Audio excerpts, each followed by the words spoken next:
अल्लाह सुब्हानह तआला वो सारा कुछ दिखाते हैं इंसान को कि तेरी हकीकत क्या है, तो कुछ भी नहीं है बेसिकली।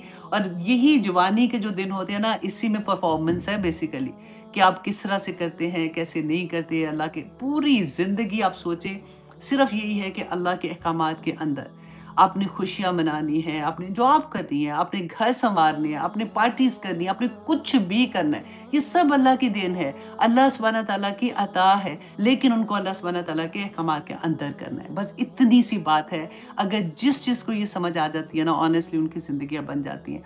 क्योंकि देखिए ज़िंदगियों में गम एंड फ़िक्र एंड परेशानियाँ तो आनी है। ऐसा हो नहीं सकता कि आयशा को तो कोई परेशानी नहीं है, तो फ़ातिमा को कोई परेशानी नहीं, तो अरूबा को कोई परेशानी नहीं है। ऐसा नहीं हो सकता, है ना?